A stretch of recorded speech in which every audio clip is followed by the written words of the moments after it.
all of the virtues, the positive qualities that we admire in our heroes. Those are there and available for all of us freely in the universe at no cost or price, except... I think you gotta have a dream. The School of Greatness. Really? Yeah.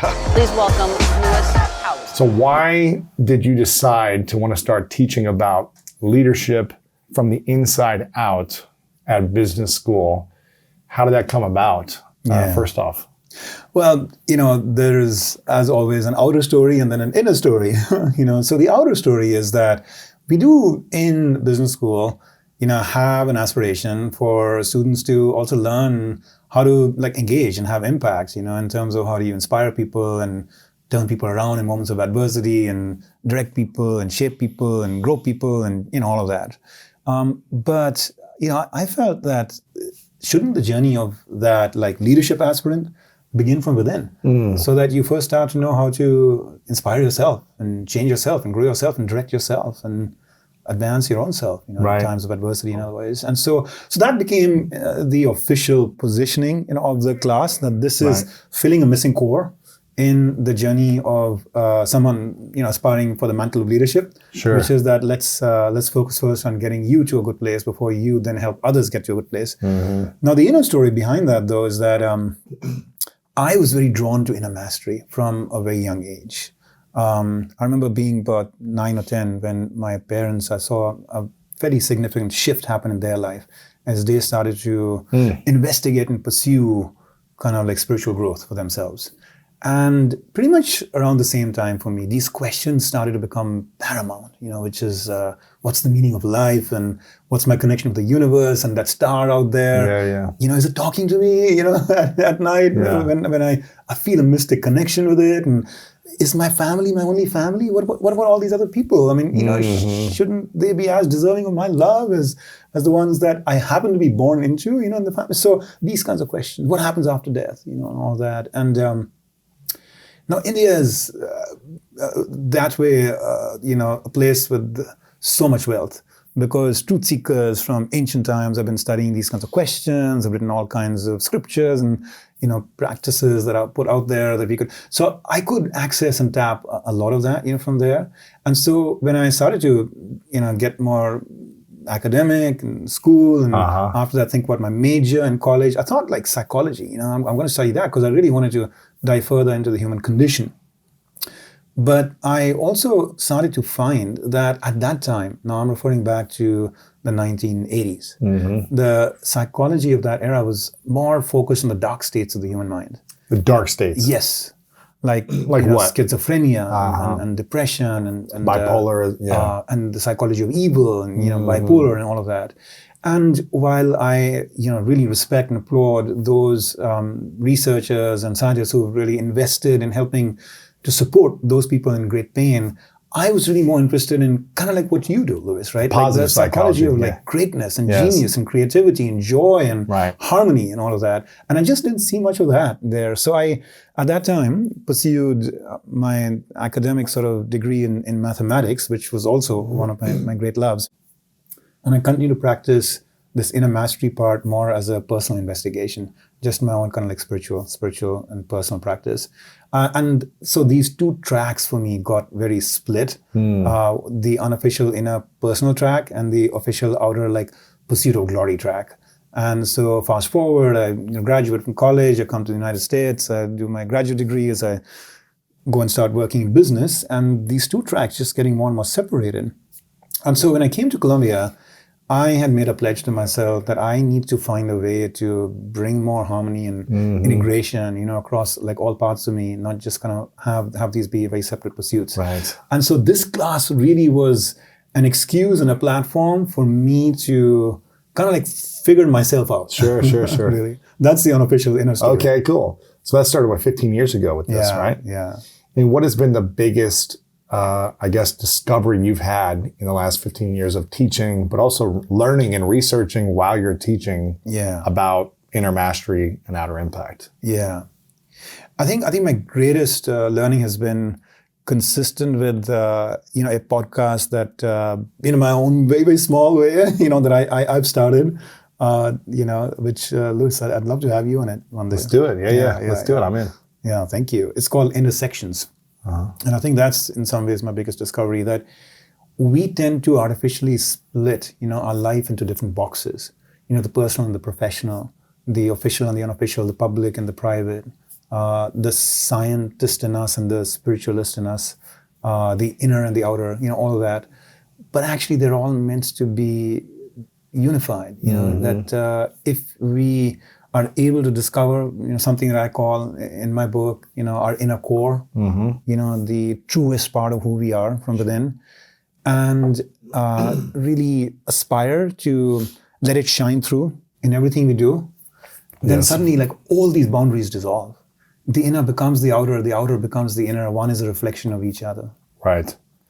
So that's been the common theme that you've been consistent with. Inner core. And what does the inner core mean? The inner core, to me, is the space of highest potential, right? So in everything that you talk about and do, it's kind of where you're seeking to direct your audience, to, which is that within you lies a place where you are beyond ego, you're beyond attachments, you're beyond insecurities, you're deeply committed to some kind of noble, uplifting, heroic purpose. You're connected, with life, with nature, with people. Yes. You are curious and open to new learnings. You are very centered in a joyous, intuitive spirit, that arises from the very core of your being. And you're also very committed to just opening yourself up to truth in whichever form it comes. Yes. Sometimes in a way that is comfortable, sometimes uncomfortable, sometimes expected, sometimes unexpected, from any quarter. Inklings that arise from within, as well as knocks that you get from the outside. Sure. All of that is the universe just talking to you, just saying, hey, my daughter, my son, wake up. I want you to come closer to truth. Yes. And so that state where you and we can kind of access and operate from that place of grace within, that's what I call, your core. And of course, then the ground realities hit us and we drift in and out of that state, sometimes much more out than in, sometimes for days or months or years. But it's funny, we're living in such a polarized time today, right? Painfully so, in the state of politics and society and, the geographic tensions and what have you. But I've been privileged and blessed, right? At Columbia and then in other environments like organizations that we serve at my Mentora Institute, to offer up these kind of conversations and trainings and teachings to a diversity of people from all faiths and gender and ethnicity, everything, political and other kind of sympathies they might have. I've never found any person who disagrees with me on this thesis that yes, there is some part of me that is actually pretty amazing and awesome and special. I kind of get glimpses of it now and then. And then I lose touch with it from time to time. In the drift. Yeah, yes. Exactly. So that's what I call the core. A lot of people are talking about trying to find abundance in their either career, their financial journey, their business, and also in their personal inner core. What have you discovered in the last, couple of decades about how to create abundance in your life? Yeah. Abundance is a beautiful thing. And hats off to you, Louis, for what you have done to manifest it in your own life. Thank you. To be a living exemplar. It is not lost on me. That here I am striving and seeking to in some ways, codify, whatever you might call truth in whichever form. But you live it, right? So thank you. I'm grateful for that. The thing that I have been most inspired by is how there is a capacity in this universe for any and all of us to connect with and channel boundless blank. You can call it boundless love, boundless wisdom, boundless strength, boundless joy, all of the virtues, the positive qualities that we admire in our heroes. Those are there and available for all of us freely in the universe at no cost or price except the price and requirement of surrender and attunement. Atonement or attunement? Yeah. Surrender and attunement, what does that mean? When we recognize that what we are seeking, what we are searching for, to be going on a meaningful hero's journey, inspired to deliver consistently our best, be in a state of just joy and boundless love and strength and all of that, as opposed to being qualities that we need to either acquire from the outside through our, let's say, material attainments, power, prestige, fame, wealth, what have you, or through certain strengths that we want to build in ourselves by cultivating certain new skills and qualities, like in AI or medicine or what have you. And I'm not saying that any of this is wrong. This is beautiful. All of these outer quests are beautiful, but they become even more meaningful when we can integrate them with the notion that anytime we actually advance in those ways, all we are doing is actually awakening ourselves to that infinite abundant wealth that was always who we were at our core. That these are just the outer material expressions or the intellectual expressions or the creative expressions or who we are at the very core of our being. And this might sound a little bit sort of hokey pokey, to some of us who are, let's say, more skeptical, more scientific, have that kind of like mathematical mind, which says like, Hitendra, Louis, prove it to me. Like, what's the logic? What's the math in that, right? And so I want to be able to speak to that sensibility. Can I do that for a moment? Yes, please. Because otherwise it looks like I'm going out on a leap here. Sure, right? Yeah. So what is the science behind this? To some extent, science is starting to emerge. In other words, today there has been, as opposed to in those 1980s and 90s when I was hungering for the science to want to study it, today in the last about 15, 20 years, there has been an explosion of science on the power of things like appreciation and gratitude and compassion and mindfulness and meditation and resilience and what have you. Yes. Now, these are timeless truths that have been coded into the scriptures of faceless truth seekers of the past. And so, unlike, for instance, the physical sciences, right, where actually they are often yielding new inventions to us, new things that we discover about a drug that we can formulate in a lab or a new kind of rocket that we can send to outer space. This science of human nature is actually, for the most part, not discovering a whole lot of new things. It is merely revalidating the purest of the pure truths of the scriptures of the past, right? And so that to me is fascinating, that it's actually emerging, guys. And if there are some things that I might say or you might say which aren't fully yet grounded in science, let's be humble enough to recognize that actually a lot of this stuff about gratitude, appreciation was not known to scientists 20 years ago. They discovered it today. Who knows what they're going to discover in another 15, 20, 30, 40, 100 years. So one thought experiment I'd encourage any of us to conduct is imagine the science of the next 100 years and you're looking back 100 years from now.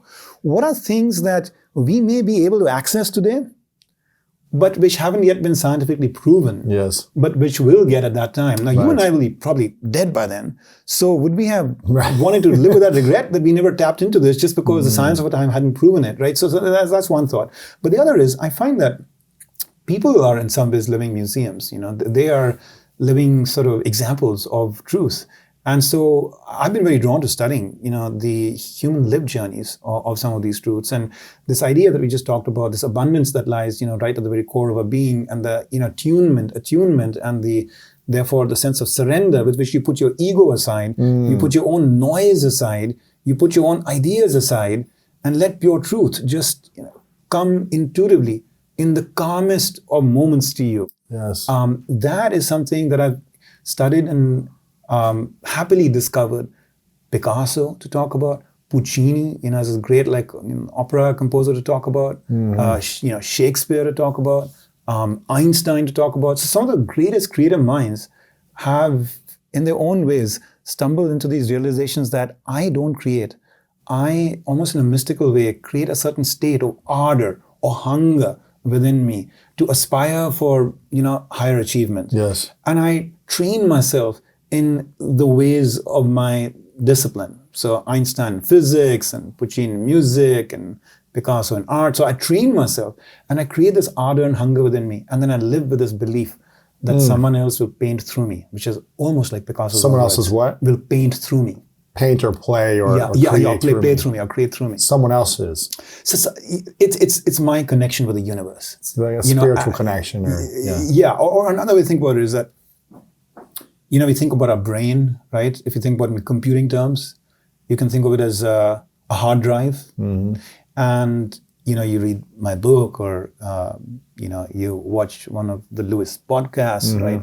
And what you're doing is you're feeding the brain with new ideas and new information, right? And then the CPU part of the brain, the chip part of the brain goes to work, looking through the data to come up with insights and ideas and thoughts, right? So that's one way to think about the brain, as a hard drive. Now there's another way to think about the brain, which is as a browser.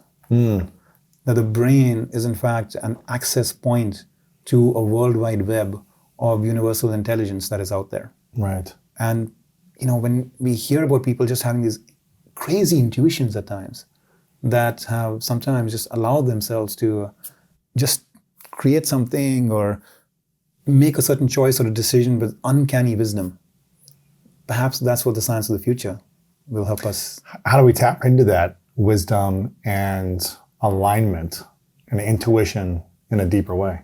Yeah. The good news is to me that doesn't have to be very wishy-washy or squishy. There's a pretty hard science to it. And, the best I can offer is that what that hard science says is that, any time that you're facing, let's say, a tough decision, a hard choice, something that is high stakes for you, and that you feel like there really isn't any obvious answer, there is not enough data, or there's too much data, or the trade-offs are so acute, I really don't know which of these therefore is the best path for me. Create the right intention.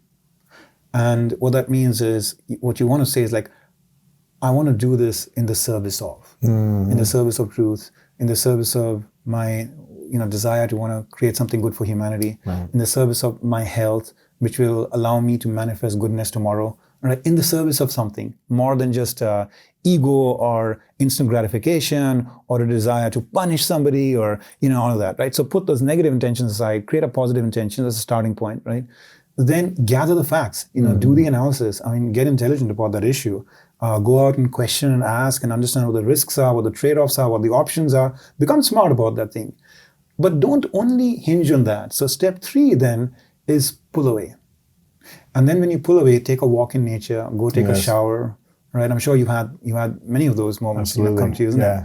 And then somehow when you release yourself from that agenda, in the back of your mind, it's starting to process all your life experiences and all you know. And if you were to believe my browser analogy, it is starting to have a conversation with the universe. And especially if you can create moments of solitude through prayer, meditation, journaling, what happens is at some level, your own inner voice breaks its silence when you become silent. And in a moment like that, sometimes an inkling, a small little subtle stirring will come from within, or a certain, hey, Hitendra, you remember that conversation you had with that person like 5 years ago? Something about it is very salient to this decision you're going to make, so you get these little hints. Yes. That then you can now step back and reactivate the analyst in you. Right. To kind of put the logic together. Do you do a lot of solitude yourself, or have you done, silent days or silent retreats or anything? Yeah. I have to confess that it's my greatest friend. Really? It's my greatest friend. How often do you sit in solitude? Yeah. Well, at one level, I have a meditation practice. And so that allows me to go into that space every day. Sure. For a period of time. And it's like the greatest gift from the universe, to me. Those moments by myself. The second is that I do very much enjoy full silent days on their own. No devices, no conversations, no music. Yeah, I wish I could say no devices. I have been guilty of keeping myself somewhat digitally connected, from time to time. But you're not talking. But I'm living without conversations with people on the outside, and it's most. Now here's the thing: there is research to show that if you enter into that space, unwillingly, then you experience loneliness, right? And you have no one to speak to you. And you're wanting that. And you want it, you feel sad and alone. Then you feel sad, you feel alone, and all of that, right? And that's not a good space to be in. I don't respect that. And, we are social animals in many ways, and we value and celebrate relationships and human connection. At the same time, the research also shows that when you actually consciously and intentionally create space for solitude, then there are a few magical things happen. One is, you realize how much in your more engaged moments with the world, you have to take on certain personas, certain identities. Yes. Because that's what the world expects from you. And you have to co-create the agenda. And you have to be there to help serve and support, that community, that family, that audience, that stranger, that society that you're part of. But when you are just by yourself, in some ways it frees you from those burdens temporarily and allows you to be therefore more connected with the most authentic and truest part of your unique spark. Right. And you can therefore discover more about your inner voice, step back a little bit from the fray and examine your relationship with the world, your relationship with your family, your higher aspirations and hungers, and make some calls for yourself that then when you reinvest in the arena of life, you're more informed, you're more guided, you're more, steady in purpose from within. What do you think of that, Lewis? And I mean, how does that relate to your own pursuit and exploration of solitude? I feel like whenever as you were saying this, I was just thinking about my commute to here, which is only about 12 to 13 minutes, right, in my car. Yeah. And a lot of times I don't have the music on and I'm not on a phone call because I want to be in silence and really just allow myself to breathe mentally. Yeah. And I think when I am alone, whether it be in the shower or on a commute and there's no music coming in or no conversations, I feel like my mind isn't allowing itself to cleanse itself. Kind of like when you're asleep, it's cleansing, it's healing, it's processing, it's integrating the lessons, as opposed to always having some stimulant. Yes. So for me, I appreciate that alone time. And I think I'll notice when I'm not in attunement, when I have too much stimulus, on the outside world, whether it be a screen or a video or something, So I like just sitting, or sitting with my cats or something, just like being peaceful, not having the TV on, not having music on, not being on a phone call. Because that space in between the action, I feel like is where a lot of wisdom comes from. Ah, that's beautiful. That's beautiful. I'm so glad that you have that sensitivity and engagement with it, because... And I think I wish I created more alone time. I remember I used to not like to be alone at all when I was a teenager or growing up. I used to be afraid to be alone. So in my early 20s, I was tired of feeling lonely. And I said, okay, I really need to start loving myself and figure out how to be a good friend to me. So I started to go out on dinner dates with myself, to the movies by myself, yeah, I've done to that lunch, too. I love to that. coffee by myself. It's great. Whereas I could never do that before. Before I had to go out with a friend. Hey, who wants to hang out? So this was a couple of years where I spent a lot of time alone for just hours. Probably every couple of days, I'd go out by myself. Yeah. And I really started to enjoy my alone time. And so that helped me kind of overcome the fear of loneliness and feeling like I needed people. Yeah. And now I've got a lot going on, so there's a lot of actions I'm taking. Yeah. But I really value being at home and just kind of having some silent time as well. Yeah, yeah. Oh, wonderful. So, thanks for sharing that story. Of course. Yeah, yeah. Of course. One of the things, to build on what you just said, like, since you lead such a public life, and in my own ways, I have a fair amount of public moments in my life too. One thing that I found as a practice to be very helpful in helping to recapture that power of solitude is just to take like short breaks. 5-10 minutes. Just 5 minutes, or whatever time you're allowed. You have 2 minutes before the next Zoom call or whatever it might be. Just take that moment, just go within, close your eyes and just experience stillness in whichever form that you're most drawn to. And sometimes just even doing that is enough to connect you with almost like eternity. If it's still enough, it's very rejuvenating. That's cool. That's very cool. I'm curious, we're speaking about abundance a little bit there. Yeah. What do you think is necessary for someone on their core to really be in order to start to attract on the physical world? Yeah. What do they need in the spiritual inner world to attract abundance in the outer world? So, as you mentioned, the book talks about these 5 energies: purpose, wisdom, growth, love, and self-realization. I'm going to pick on the love energy for a moment in response to your question. For each of these energies, what I've developed in this book through my research and teaching is a 5-stage journey. So 5 energies and 5 stages for each of the energies. So you take love, for instance, as an energy.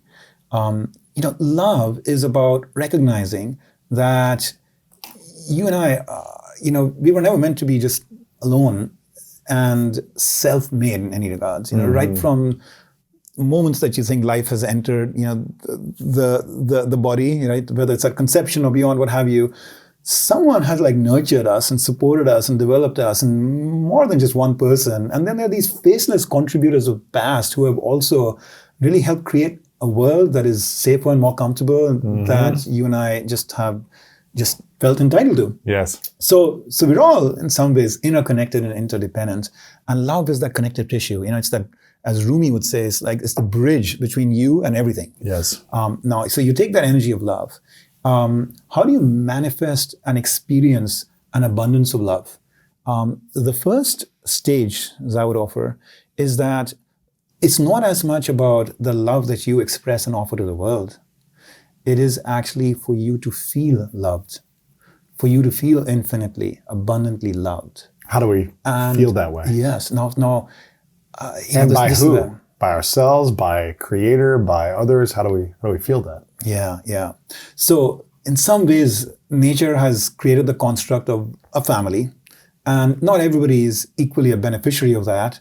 But for the most part, if you think about there being parents, there being that relationship lovingly between, unconditionally lovingly between the parents and a child, that is a beautiful foundation on which to then, over the course of your life, just always feel a sense of love. Because from a very early age, you felt very protected and nurtured in an unconditional way. Now that said, there are those of us who don't have that.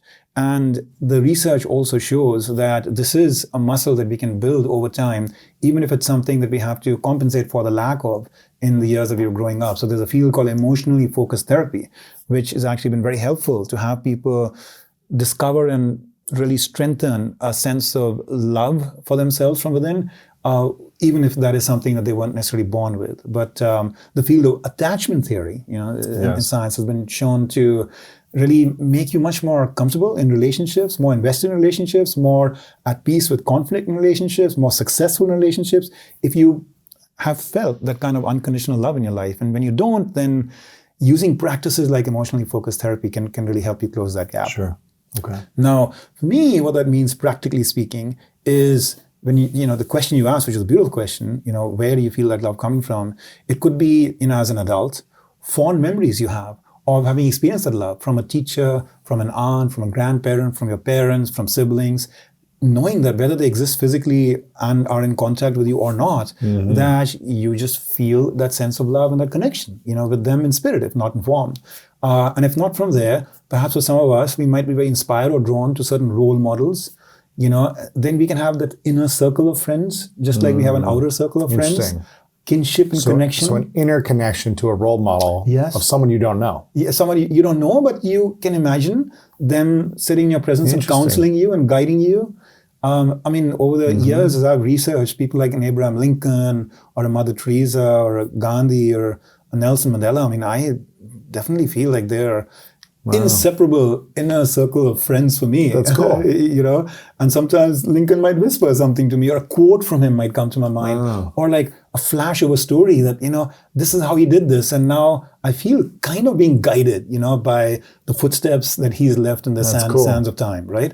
So that would be another path. Saints, some people will be drawn to the lives of saints or a higher power like God or the universe. It could be any or all of these sources. So there is an abundance of pathways that we can actually tap into. But the point is you owe it to yourself, because as Mother Teresa would say, she said, you cannot give what you do not have. It's true. So fill your cup, from within first, right? So that's the first stage, in love. But then the next stage is to practice qualities like gratitude and appreciation and empathy, where you're always scanning for the good qualities in people, for, the good news in the world, from today, for things even about you and about life that you feel inspired by and joyful about. Gratitude as, that's appreciation, right? And then gratitude as in like always looking out for even the small favors that you see people doing to you, that life is doing to you, etc. Because, at that point you start feeling loved.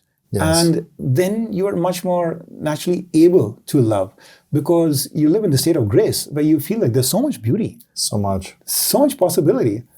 Life is beating you down in that way or that way, but there is so much beauty in that friend who called you, in that thoughtful email you received, in the way this, server smiled at you when they were serving you this meal.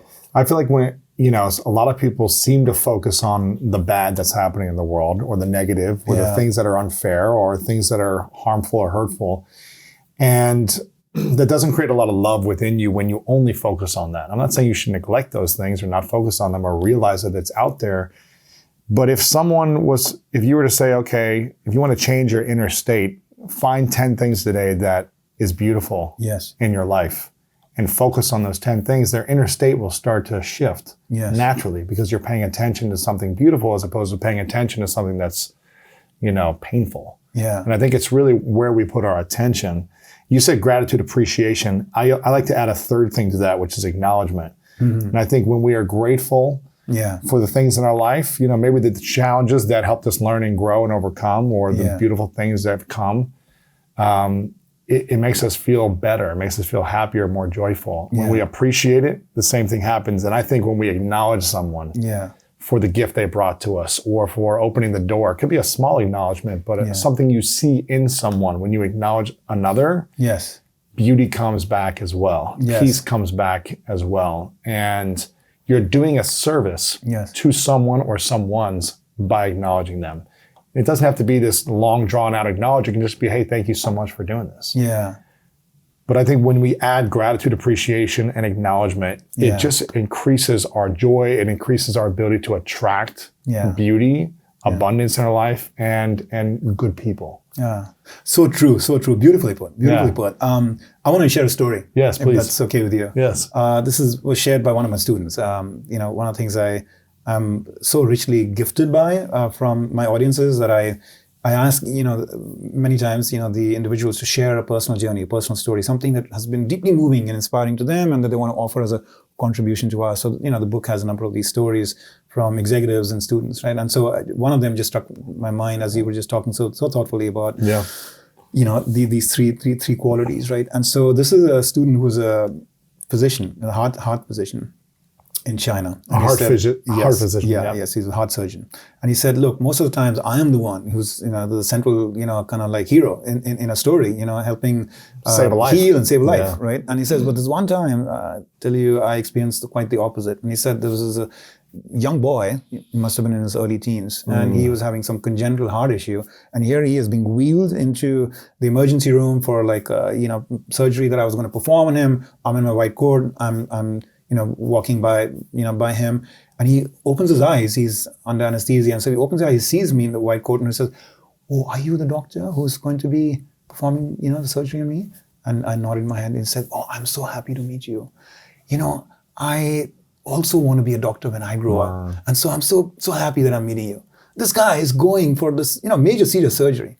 And he says, and then painfully so, I performed the surgery. It was a very, very hard, experience, and he passed away. I couldn't heal him.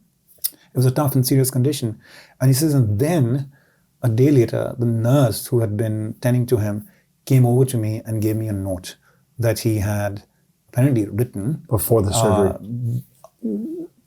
At some point in that process, I forget what it was before, after the surgery, did he recover a little bit and then pass on? I forget that detail. But essentially, he'd written a note. And in that note, he said, Dr. So-and-so, I just wanted to thank you for the way you have cared for me. Oh my gosh. Because he says, you reminded me so much of my brother, who has also loved and cared for me, with the same deep empathy and, that you showed me. So thank you. Can you believe that? Crazy. So it speaks to all three of what you said, right? Yes. Like appreciation first, like, hey, you're a doctor, I want to be a Gratitude, doctor. acknowledgement, Gratitude and acknowledgement too. And like, for me, the power of that story, Lewis, is how can you and I ever make the excuse that life's beating up on me too harsh? I don't have the capacity to be, acknowledging, right? Right. I mean, look what happened there. I know. And it's a simple practice that I think a lot of people don't do that consistently, of gratitude, appreciation, and acknowledgement. And I think if people focused on that a couple of times a day, their life would start to shift. Yeah. They would go from a dark place to a more light place inside. Yeah. In their core, which is the thing that you talk about. Yeah. So that's your topic of the energy of love. The energy of love. Now, I'll say one last thing on that before we move on. But before we do that, I just want to make one little small observation. As I have gotten to know you first from the outside in, right?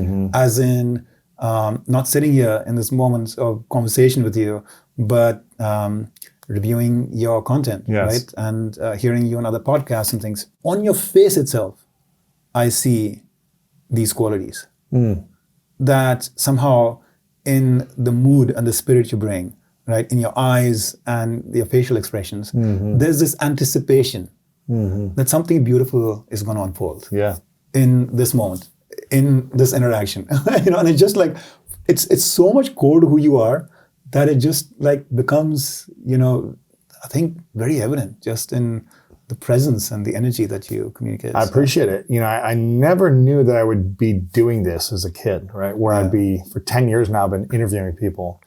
And I wasn't trained in school on how to do this, right? But I always had a curious mind, and I just was fascinated by what people experience, their lessons, their wisdom.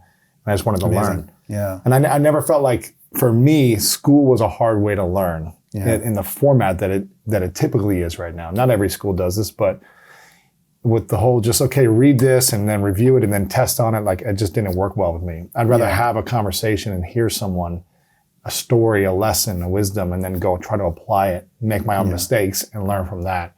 So I'm always just fascinated by the wisdom of people who have a lot more experience and knowledge than me. So I'm very grateful that you're here. So the fact that you're here and everyone that comes here is a gift for me. It's like I get to learn, I get paid to learn, and I get to share what I'm learning with the world. And I feel like it's a gift. So I'm grateful. I don't take it for granted. I don't take it for granted. But thank you, I appreciate it.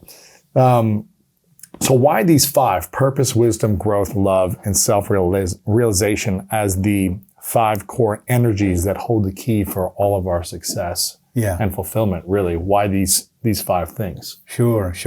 When I started to do this work around opening us up to our inner core as the space of highest potential, as the source of success, both inner success, it makes you feel more true to yourself when you're acting from that core, and that outer success, because it like frees you up to be able to intentionally pick and choose how you want to show up in the world, what kind of behavior you want to engage in that moment based on how you're being guided by the urgencies and the reactions on the other person's face, or what the kind of relationships you have in the room, and etc. There's like so many variables, from the outside that play onto us from time to time, that you kind of have to be everything in the complete opposite. It just depends on the situation you're in, as a parent, as a manager, as a friend, etc. Right? And so as I started to see that that there is this relentless push that we have on the outside to be so many different things, if you truly, truly want to be adaptive and agile and successful.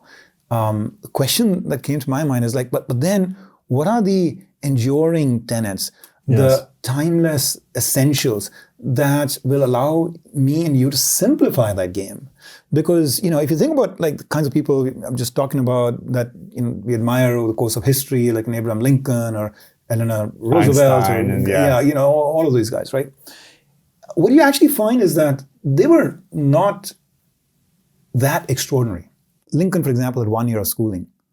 Eleanor Roosevelt, Mother Teresa, they never went to college. Gandhi and Mandela, they, of their own admission, were very indifferent and poor students. So, like, how are these guys, basically expressing such genius when, on the other hand, formally, they haven't really gone through the trappings of the education that we are blessed with having, many of us?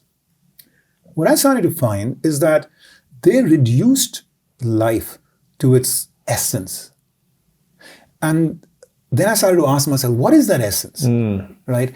And of course, it's nice to think about and talk about the core, but now I've got to find a way to give it practical expression on the outside. Yes. Something which is like a how-to guide, right? Which I know you love, right? Yes. In all your teachings too. And that is where I realized that, listen, this Einsteinian idea from the 20th century, that matter is an illusion, that matter is nothing but condensed energy, E is equal to mc squared. All of matter ultimately can be translated into explosive, boundless, abundant energy, right? That's the c squared, the speed of light squared. You take a little bit of matter, multiply it by the speed of light squared. That's the amount of energy there is, in the universe, in every atom. What if that was true of you and me and all of us too? That actually we are first and foremost not human behaviors, but actually energies, and what could those energies be, right? And then I looked at the sun, right? And I said, like, this is interesting. Actually, all of who you are and I am and everything, we owe to the sun, because all the energy comes from there and comes into plants, and we break down, plants or animals, right. And we, all of that, right? And then the sun itself, the very center of the sun is apparently, from what I understood from science, is a little small piece that is about 1% of the sun's total volume, right? So as a ball, as a sphere, that little center of the sun, the 1% of the sun's volume, but that 1% of the sun's volume, which they call the sun's core, actually generates 99% of the sun's energy. Crazy. So 99% of what you and I are is actually coming from that 1%. Really? Of the very center of the sun. The center of the sun. Yeah, isn't that beautiful? It's crazy. It's almost like a mathematical secret that nature is just kind of holding out there for us to discover for ourselves. And how does the sun even, this is an ignorant question, but how does the sun even generate that much heat in that 1%? Yeah. And radiate for however far millions of miles away as it is or whatever to get here. It's it's all mystical. It's so much, right? It's so much, isn't it? It's crazy. Yeah. Einstein, he said beautifully, he said that there are only two kinds of people. Those who think that nothing is a miracle and those who think that everything is a miracle, Right. And so there's a moment where I'm like, okay, I've been looking at the sun for all these years and here it is. I discovered today something new from science I hadn't known before. Now you take this idea of like energy, then the question is, intuitively, does that make sense to you? That like when people enter a room, they have a certain energy. Or you feel like, the energy in the room is just not good, and all that. Or like, I didn't have the right chemistry with this person, or et cetera, right? Ultimately, it's a subtle force that we are tuning ourselves into, both for ourselves and for others. And so I wanted to like give some more form, to this thing called energy. And I was personally drawn to yoga, coming from my roots in India. And in yoga, they have these 4 different branches of yoga. Karma yoga, which is about doing the right thing without attachment to outcome. And I felt like that's like purpose. Having a higher kind of goal that you're going after, and in an egoless way, just serving that goal in the advancement of humanity in some way. So that's purpose. That's karma yoga. The next one is karma yoga. Karma yoga. Karma yoga. Yeah. Then the next one is called bhakti yoga. And bhakti yoga is devotion. It's love. It's your connection with the universe through that heart-based quality. And so I was like, this is cool. That is obviously a critical dimension too, beyond like the diligent pursuit of like purpose, is the heart-based connection, compassion, empathy, kindness, gratitude, all of that. And so that became love for me as an energy. Then there is a third yoga, which is Jnana yoga. And that is about wisdom. It's the incisive attunement with truth. Just like there are laws of nature, there are laws of human nature. Can you attune yourself to those laws of human nature and live in harmony with them? Then you are advancing and sharpening your intellect, but just in a way that is consistent with just the way the universe is meant to be. And so that's Jnana yoga, as wisdom, as an energy, just a commitment to live beyond just a surge of emotions or a blinding belief or a distorted thought, with more of a, as a friend of Abraham Lincoln once said about him, a clear mental lens. He said he had a very clear mental lens. And so that's the wisdom. That's the wisdom energy.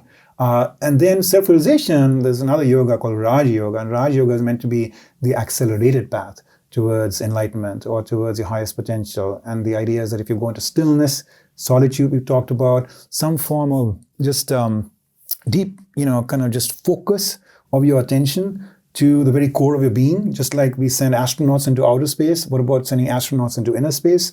And that's what self-realization is, this stilling of the mind, moving from what I call the interiorized mind, just disconnecting from the outside, Yes.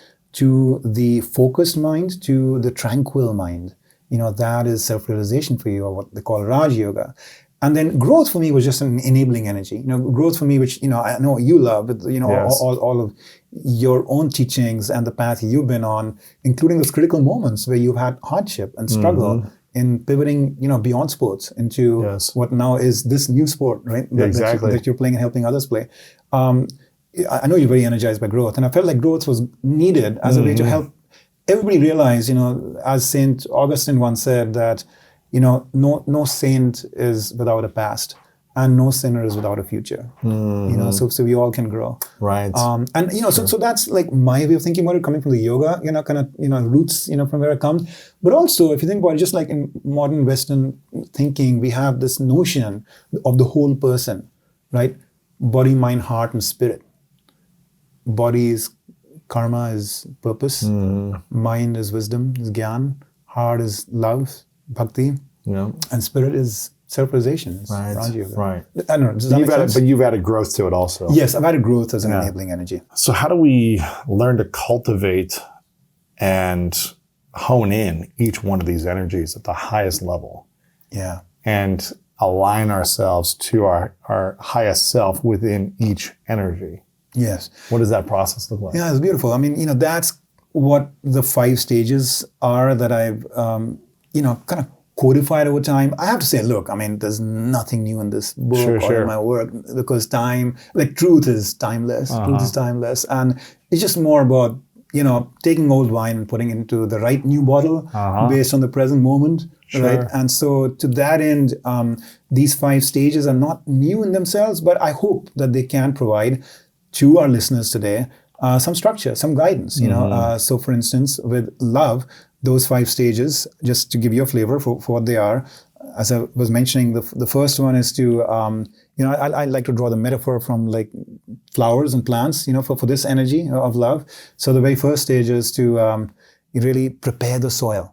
And that is about just making sure it's like a healthy soil in which love can actually get cultivated. Yes. And for that, you've got to feel loved yourself. And then the next one is sow the seeds.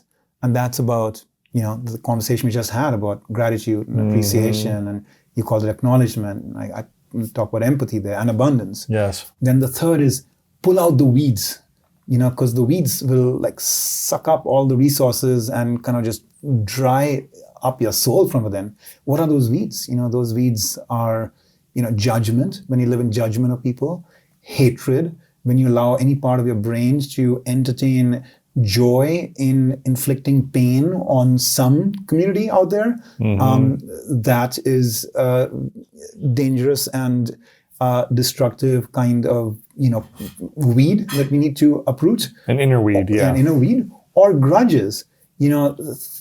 Moments where we keep holding on to unsavory memories of the past, feeling a sense of bitterness or rage or anger or something about another person, as opposed to doing the right thing from the outside, whatever it is we need to do, because sometimes you have to litigate, sometimes you have to cut a relationship off, or have a firm conversation, or do whatever. Create a boundary, or actually truly forgive on the outside too, in some cases, because like it's your loved one, and we all stumble because we're all human, whatever it might be on the outside. But from within, why not declare a victory, for your own self by seeing yourself more as a hero rather than a victim in that journey, in surmounting and transcending and moving beyond, and making peace, with that. So those are the weeds, the grudges, judgments, and hatred, right? So that's the third stage. Pull out the weeds. So you've got prepare the soil, you've got sowing the seeds, you've got removing the weeds, and then the fourth one to me is pruning the branches, because love left unto itself, unfettered, can lead you to over-empathize with the person in front of you, this team member who's coming to you and like talking about like how they're in such great pain because their manager is doing this and that, and you're not like paying attention to, yes, but I haven't heard the other story yet. Right. What is the manager's perspective on this? What is the team's perspective on it? And so you get so consumed by just like empathy for some one individual or entity, or sometimes you just give without like protecting and like you said, creating certain boundaries. Yes. Help support and your own interests as well. And so your judgments can get blurred. You may not be able to have tough conversations and make hard calls, which the universe from time to time requires you to do in the pursuit of your purpose. Or there are some hard truths, in the pursuit of wisdom. So pruning the branches of the love, kind of tree that is starting to come together is to be able to bring purpose and wisdom and growth into those love conversations. Yes. Not just do them in such a way that is so just unfettered that you're not being able to bring perspective. Right. So that's the fourth. That's the fourth of these. And it's a razor's edge because many of us just withdraw love from those situations. I go to fire this guy, or I go to have a hard conversation with my son now, or this or that, and so I should just park love out because if I start getting sensitive to the person's feelings, but no, it doesn't have to be that way. Mm-hmm. You can, with unconditional love and gentility and care, still have a firm conversation and still, look at the person in the eye and say, it is for your own future good that in the moment I'm going to express this hard truth to you. And so that's all about the pruning. And then the fifth and final stage is to make love bloom. You've got the soil there, you've got the seeds there, you've got the weeds out, you're pruning in a disciplined way. Now let it bloom. Yes. Now what that means, this is a thing I kind of learned over time. It's not just enough to have the right intentions. I had a CEO once of a retail chain, and she said, I donate a lot to this cancer hospital for kids. And, when I go there sometimes, I am just awestruck with the kind of service and care the doctors and nurses are giving. And then these parents, of these kids, and they're hurting. And she said, I don't know what to say or what to do. I just feel so uncomfortable because I can't be of any support to them. I can't heal the kid and I can't give them hope beyond what the physician is doing and all that. She said, I just feel like I just don't have that capacity to love. And she's confiding this in me when she's hearing me talk about some of these energies. And I said, wait a second, let me hold back. Let me offer you a thought. You say you don't have the capacity to love. First of all, you're doing a lot of love by the funding you're doing to help enable this kind of healing in the hospital. It's your funds. So thank you for what you're doing there for them. And I said, and then the other part is, you could go there sometime and just hold a parent's hands. And you could just look at them in the eye and just say, I admire your spirit, that you are being so strong and so courageous, in what you're, taking on here for yourself and for yourself. Acknowledge them. Yeah, I appreciate it. I admire it.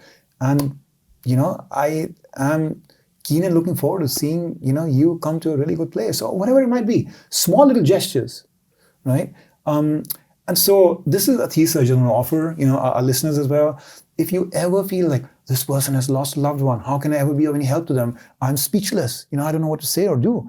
Or this is such an enormous cause. There are millions of people suffering. What can I do? Never allow yourself to get paralyzed from taking some small action. Yes. Because Mother Teresa, she says, not all of us can do great things, but we can do small things. Great. With great love. Yes, that's true. Yeah. So that's how does someone learn to love themselves if for most of their lives they've been beating themselves up, speaking poorly to themselves, discounting their abilities, and hating themselves internally? Yeah. How do they shift that into loving themselves? I really, first of all, empathize with that individual. I can not even imagine how it must come from a place of great, perhaps, pain, suffering, deprivation, hardship, going back years, going back years. I mean, Mother Teresa came and gave a commencement address at Harvard University, and she said, people have told me here that, Mother, what are you doing in this country? Because, we don't have as many hungry people, or poor people here as you do back there. So, all that. And of course, painfully so, the reality is different today. There are a number of, physically hungry and poor people, today, and perhaps even more so, than her time. But she said, I do see, poverty. I do see hunger. I see a great hunger for love. And she said, go back to your homes, each of you graduates, and find the person who is most hungry for love and give them your love. Wow. And so my prayer to all of us is, first of all, pay attention to those individuals, the kinds that you've just mentioned, who may be hurting, and you never know what has happened in their career and life that has caused them to perhaps live with this deprivation and grapple with it. But there is hope, and there is possibility, and there is a path for all of us, and certainly for those that you mentioned as well. And I would say, first, develop a relationship with nature. Yes. Develop a relationship with nature. Go to parks, go to the national parks, go to just take a walk, in a place laden with flowers and the open sky, and just feel the connection with the universe. And intuitively, if you can free your mind from the affairs of the day and the inner self-talk where you flagellate yourself, you beat yourself up, if you can free your mind, even for a moment or two, in that walk in nature, you will feel love from the universe coming to you. It's true. You will feel part of a universal plan. You are not alone. Nothing in this universe is separate from anything else. You will feel an intuitive capacity, as I have as a child sometimes, lying on the lawns of my home late in the evening at night, looking at the stars. You will feel like the stars are talking to you. It's a painting in the sky that has been made for you. And so that's my one suggestion. Another might be that see if you can take on some practice of mindfulness or meditation. There's a reason why today it has started to become very invested in by psychotherapists, who are starting to inculcate it in some of their psychotherapy work. And having been intrigued about it from the age of 10, but ultimately getting disciplined about it only in my early to mid 30s. And finally now, 20 years later, feeling the blessing of what it has accrued for me in these years, I can only tell you it's the, I say it in the book, it's like the most perfect drug. Right. It's a perfect drug. It's free drug. It's free. Yeah. It has no side effects. Yeah. No side effects.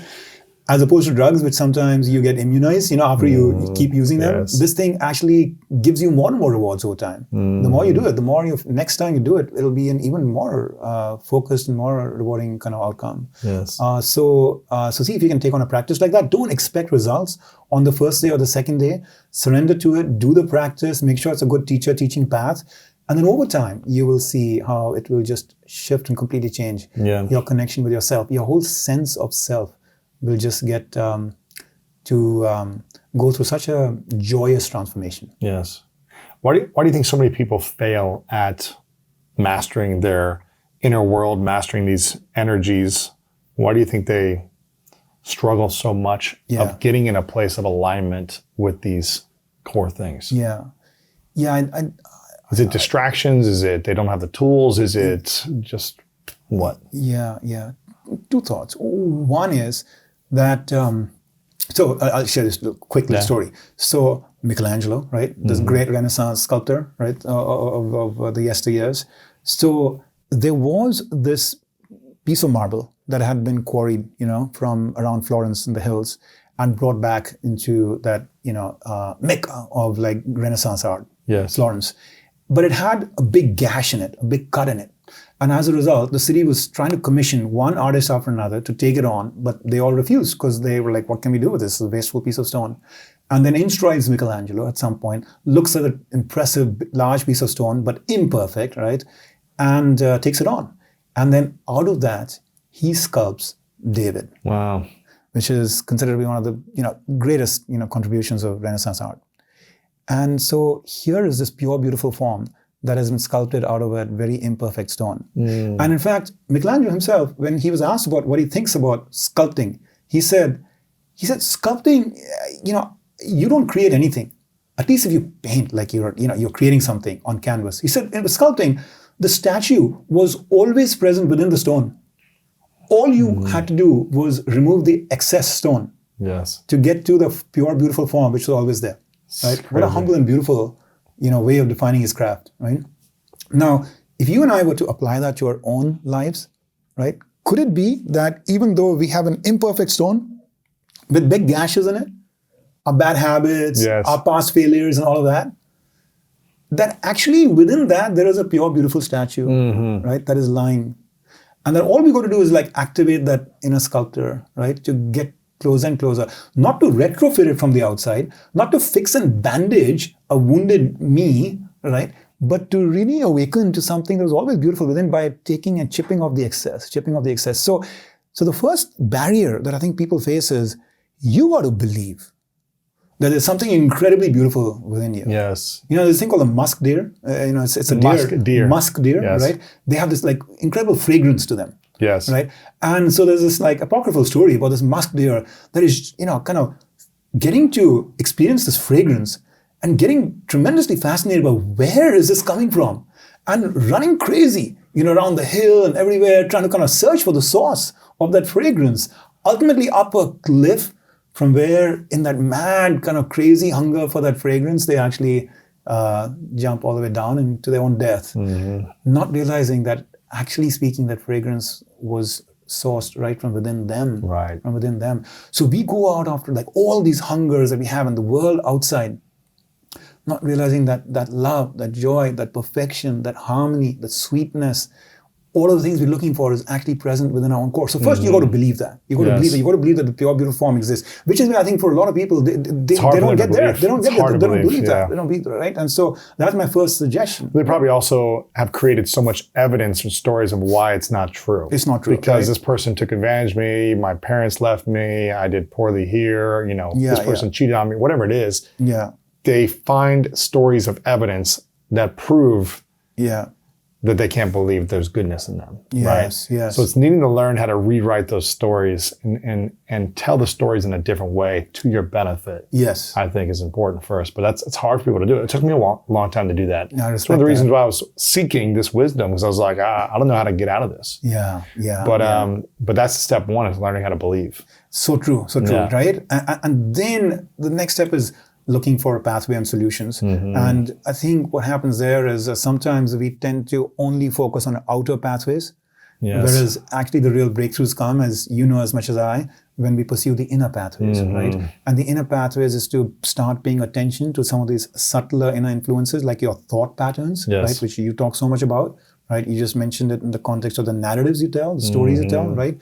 And then maybe at a deeper level, the beliefs, with which you operate. Right. For example, what is your belief about human nature? What is your belief about the redemptive possibilities in human nature? Right. What is your beliefs about whether the universe is looking out for you or is against you? Right. All these things. You shift those beliefs and you start getting into a much more empowered stage, right?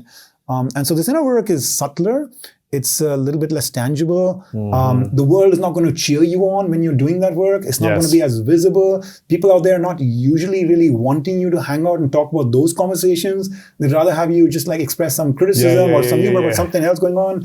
So you're going to have to go against the grain a little bit to make the space and place for it. And perhaps re-architect the environment and the relationships and which podcast you're listening to, and the work you're doing. But if you start doing, it's as my spiritual master Yogananda, he once said, what happens over time is that what you thought was real starts to become, less real. Right. And what you thought was unreal starts to become more real. Right. That's beautiful. I love that lesson. I'm curious of your experience at business school, teaching at business school, where a lot of students come in because they want to learn how to start a business, manage a business, launch a business.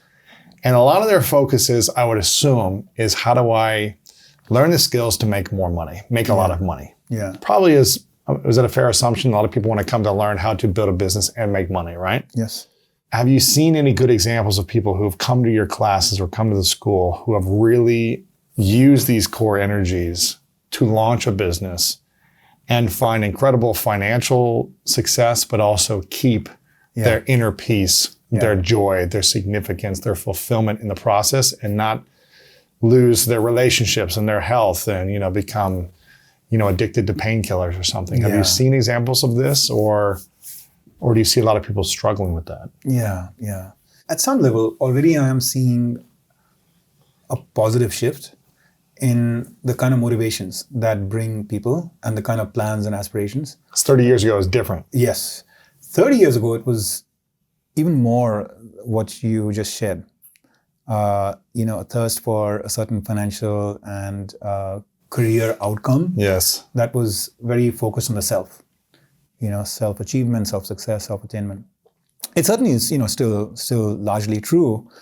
But at the same time, I am very touched, I would say, and inspired by how today's generation is starting to look beyond. Is starting to look for purpose Contribution, service. And starting to look for contribution. Yeah. Right? Like, what's the play I want to have in society? Right. Right? And is starting to also at some regard, like, look for growth, which is how do I self-actualize? How do I become kind of like a better version of myself, through this journey and through the career I choose and the company I work at and the culture in the company and the role I take on and all of that. So that's good news, actually, in many regards.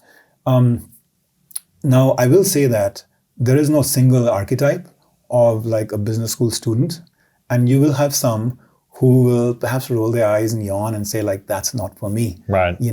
There are these like Black-Scholes formulas of options pricing and advanced finance classes that I need to take, and then I'm going to become a czar of Wall Street or something, right? Sure. And that's the path I'm on. And thank you, Hitendra, I don't need your class. I respect that. Now, the cool thing is that the thesis I make to our students is that if you take a bell curve, right, underperformers, average performers, high performers, right, you actually look at like the high performing end of it, people who might be, like, say, senior partners at a top consulting firm or a law firm or Wall Street firm or successful entrepreneurs or what have you. You actually, I wouldn't say find a very common set of qualities to all of them. I wouldn't say that.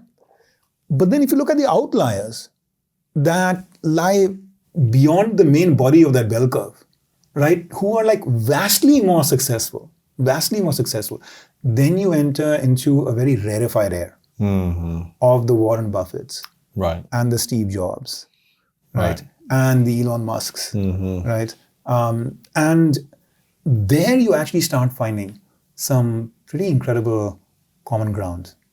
Now, it doesn't mean that any of these are necessarily perfect people. Of course. And every one of them has their own fabulous flaws, right? And in some ways it humanizes them to me, where you realize that, I've got my flaws. If they could ascribe for greatness or aspire for it, well, why can't I? Even the flaws I have. I mean, so in some ways to me, it's nice. It makes them more accessible. But there are certain disciplines, mental disciplines, emotional disciplines, physical well-being disciplines, if you want to call it almost like spiritual disciplines, that you see these people intuitively figure out for themselves are the critical enablers for what it is that they want to do. Right. And what would you say are those three core disciplines that the elite in business all have in common? Yeah. So one of them is non-attachment to outcomes, which means that you are not obsessed with results for the sake of results. You don't attach your ego and your self-esteem to those results, but you're doing it from some kind of a deeper, more enduring sense of purpose. So, for example, you take Steve Jobs, right? Larry Ellison, the Oracle founder and CEO, he shared the story. He said, this time when Steve was going through a little dark night of the soul, he had been fired from Apple. He was at Next Computers. Yes. Apple was starting to stumble, not do that well. And Steve and I were good friends, and we went for a walk. And I was very excited because I was seeing where Apple stock was going. And I was like, Steve, I can put money and basically buy out the stock of Apple. And then, because it's so low right now, and then we'll make you CEO and we'll give you a lot of stock. And then you turn the company around and you and I will both make a lot of money. And he said, Steve paused there. He turned and faced me and he put his hands on my shoulders. And he said, Larry, that's why you need me as your friend. Because you don't need more money. You already have so much money. And he says, when I do this, I want to do it the right way. I want to do it from a place of higher purpose, not because of money. Wow. And he said, here is how it's going to play out. Apple is going to soon realize that they have a weak operating system. They're going to need a different operating system. They're going to come shopping around. They'll see Next. They'll see that our operating system is in fact what they need. They will acquire Next. Once they acquire Next, I'll get a board seat at Apple. Once I get a board seat at Apple, you just wait and see. Wow. I'm the CEO. Can you imagine? This is the way reality played out over the next few years. He just kind of had it scripted in his mind. It's incredible. And then Larry Ellison has gone on to say in another interview, he said, Steve went on to create the most valuable company on earth in Apple at that time. And he says, and yet he was not interested in fame, not interested in fortune. He was just interested as a creative mind in just manifesting his purpose. So that's one quality I see in these people. The second is, for instance, non-attachment to outcomes, doing it for a certain more kind of enduring kind of reason than purely obsessed with a certain goal. The second thing I've seen these people is principles. They have taken the time to codify for themselves what the core principles are on the basis of which they operate. You take someone like Warren Buffett, storied investor, perhaps the most successful ever in modern times. The values investing ethos and model is one that has allowed him to rise above the fray from the passions of the market. And there were times, I remember the telecom bubble and the internet bubble around the year 99, 2002, 2003. He was considered to be like old hat, somebody who was like obsolete now. The internet had a new model for business and all. And he was like, I'm not going to invest in stocks that don't have gravity, where I can't understand, the logic behind them. And then the bubble burst. And as he said, it's when the tide goes away, that's when you see who's swimming naked. Yeah, it's and true. Most of those folks were swimming naked at that time. Yeah. But he survived, that downturn among others. And so there is a certain core set of principles by which he does his form of investing. Core set of principles by the basis of which, Steve Jobs does his entrepreneurship. And that Elon Musk uses for what he's trying to manifest. So what are your principles? What are my principles based on the path that we are choosing and what we want to do?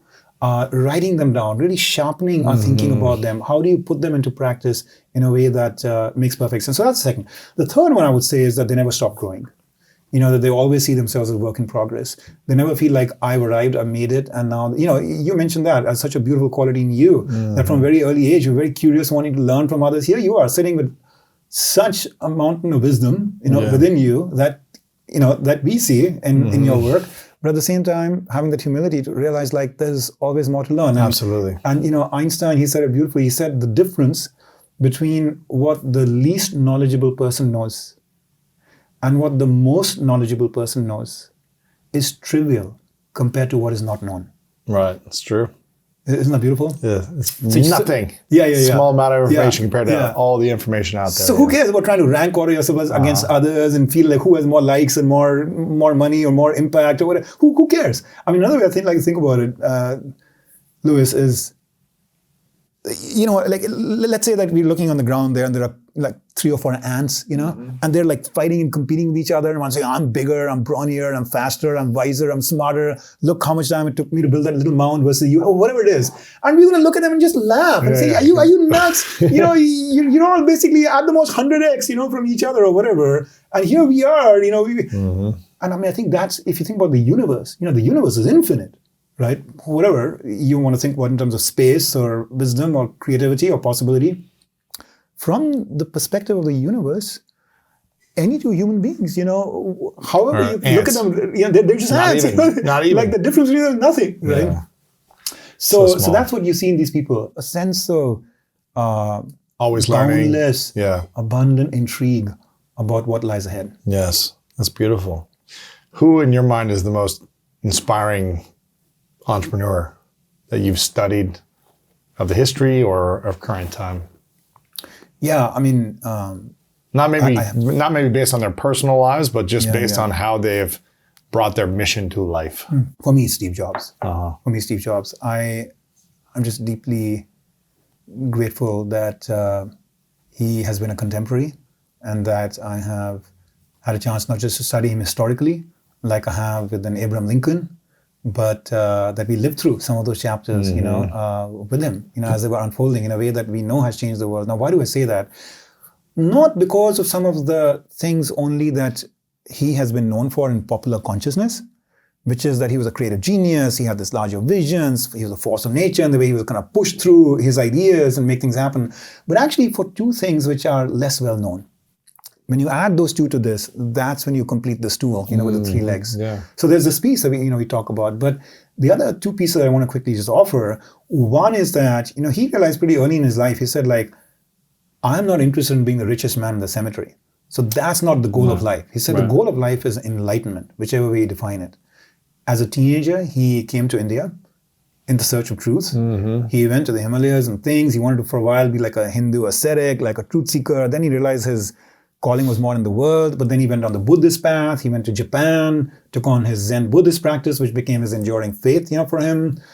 Did deep inner work around meditation, etc. Worked a lot on his diet. You and I were talking about it some time back. And so he did a lot of inner tilling of his soil. And I admire him for that. But then here's the third and last piece of it, which is that was Jobs 1.0. Somebody who was doing a lot of that inner work and then manifesting it through his voice, his vision, his purpose, his energy, and foisting it, on this world, which is like, oh wow, this guy is an amazing, kind of just entrepreneur, right? And that leads him to IPO and launch Apple and succeed with the initial Apple products. But then he struggles, he fails, and he stumbles. And that's when Steve Jobs 2.0 starts to get sculpted.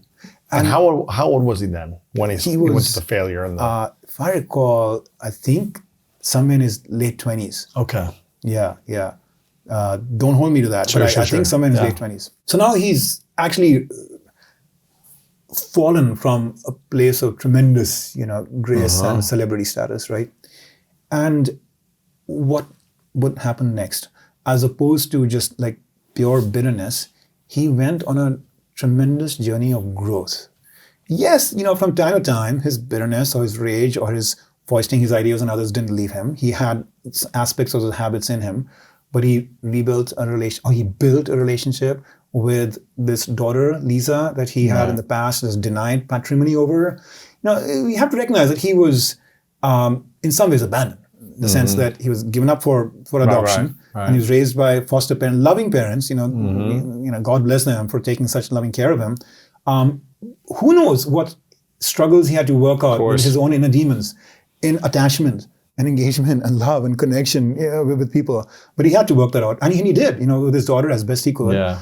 He also just became a lot more humble and attuned to other people's ideas and thoughts, and acknowledging his own errors and bringing their voices in, as has been shared by Ed Catmull, the former CEO of Pixar Animation Studios, who knew him over 20 years, and also Tim Cook, who's also shared what he knew. But and he says the Steve Jobs of his early years, feisty, assertive, dynamic, was not the Steve Jobs that actually they saw evolve in the next 10, 20 years.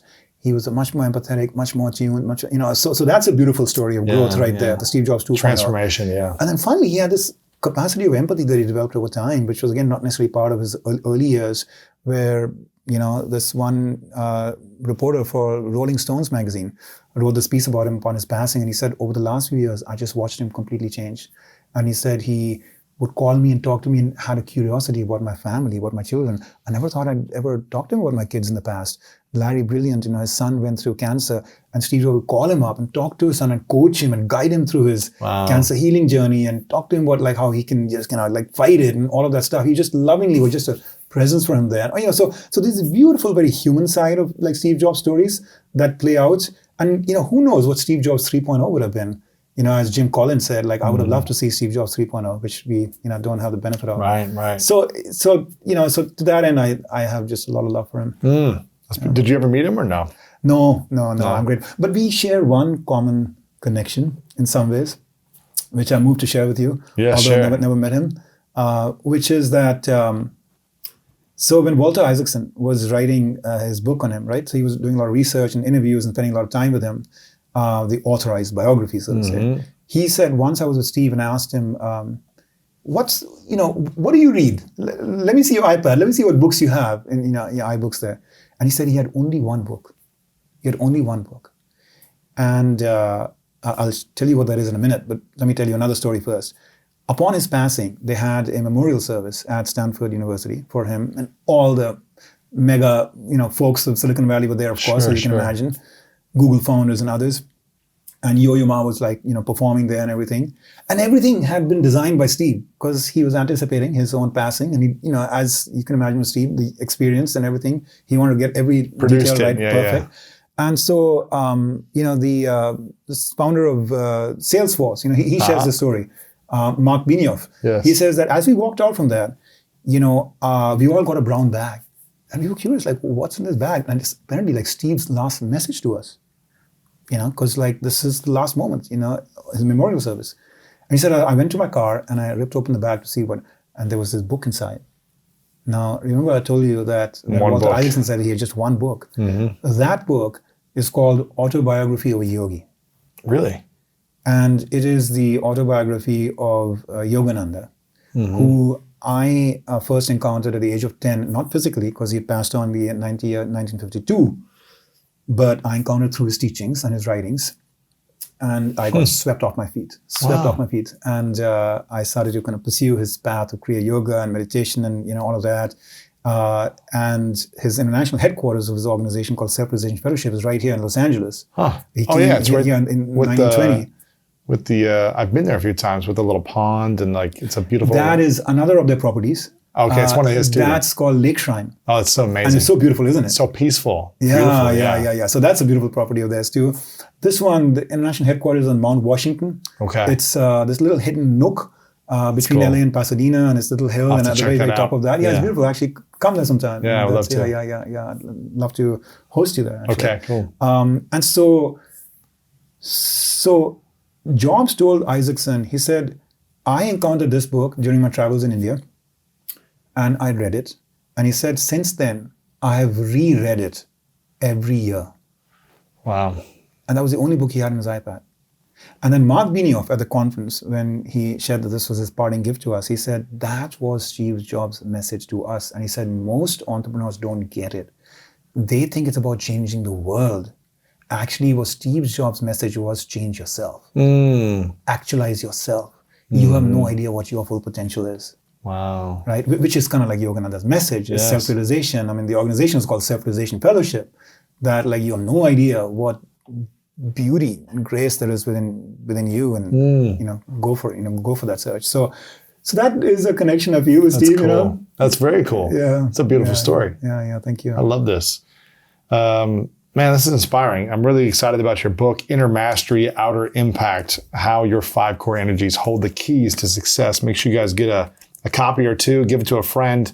Check this out. Some great stories, great lessons, and wisdom from your entire life, but your research and all the different things you do. So very inspiring. I got a couple final questions, but before I ask them, where can we go to connect with you?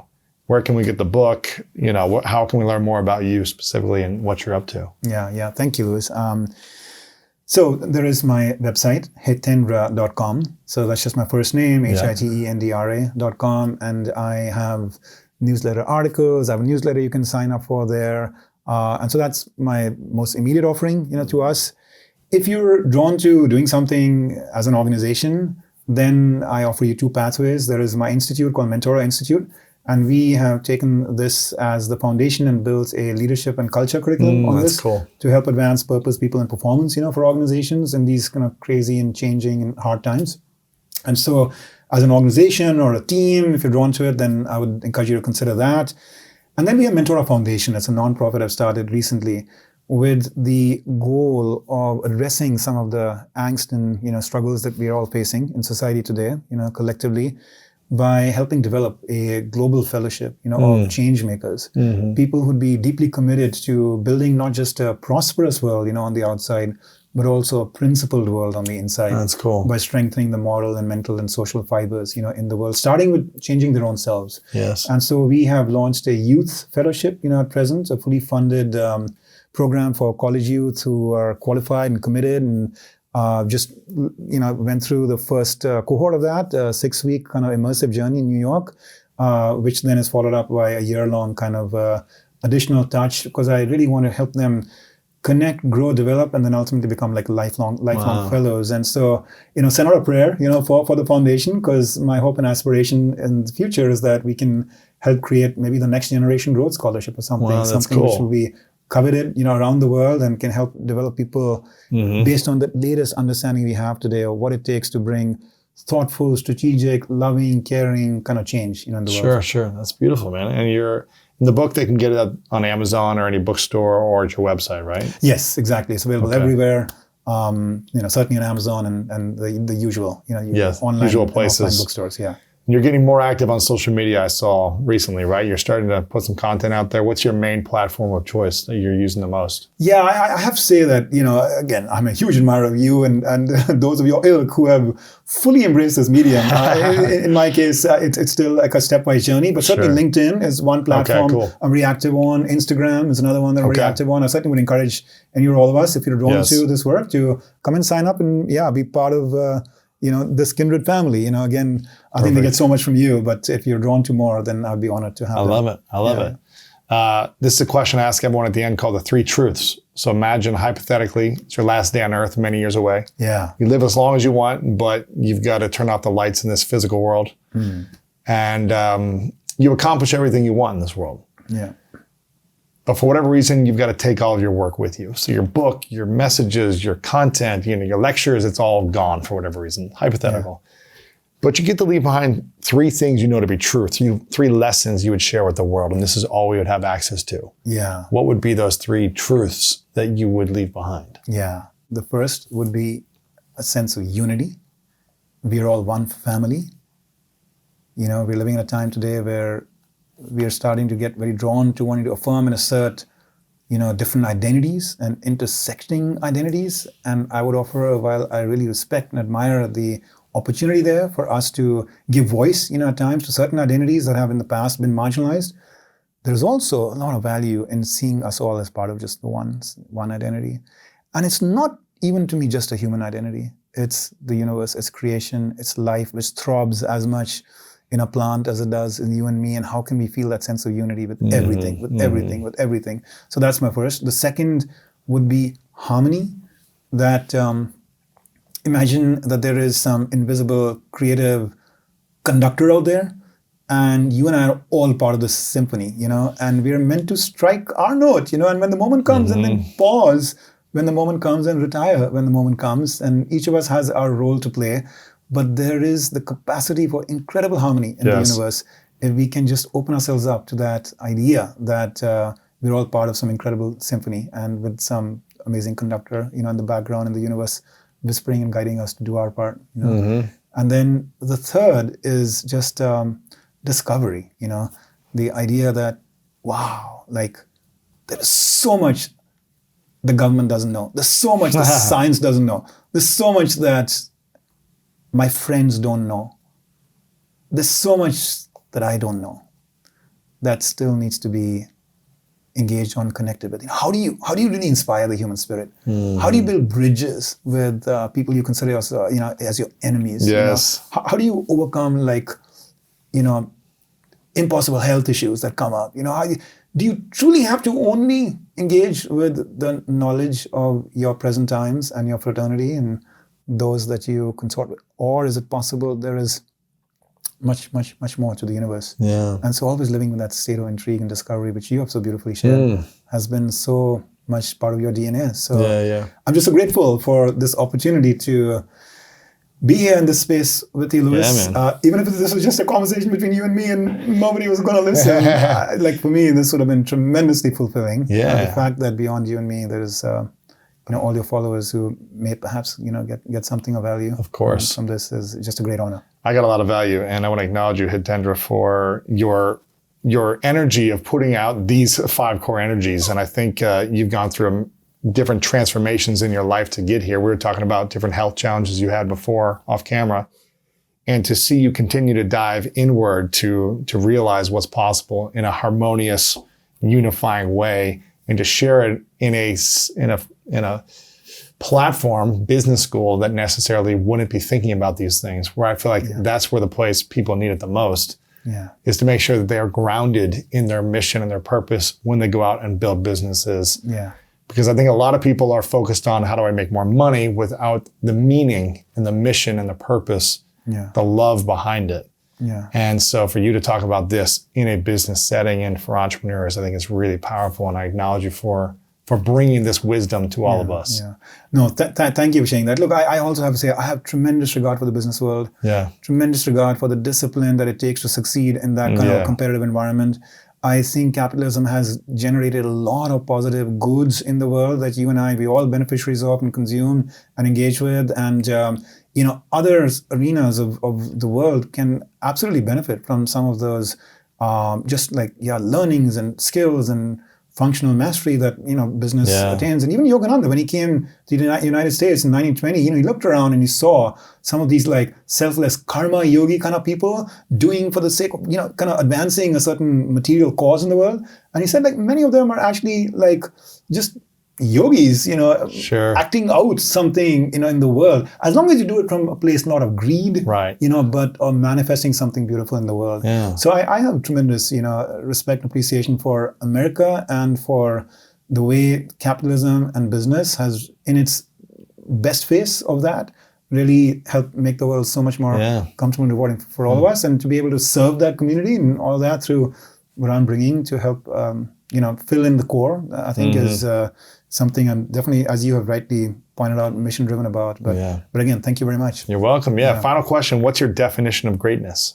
Letting your inner core shine through in everything you do. In feeling a sense of attunement with the universe, and being therefore able to strike whatever note that grand mystical conductor out there is guiding you to, moment by moment, until your dying breath. There you go. Hitendra, thank you so much. Appreciate it. The only way that we actually can grow in our lives is to be challenged, right? So, I think that the greater we evolve, or the greater we become, I think the greater the challenges, And so I have my own set of challenges that I have to really retreat from my life. I have to spend a lot of time alone, and I have to remember that vision.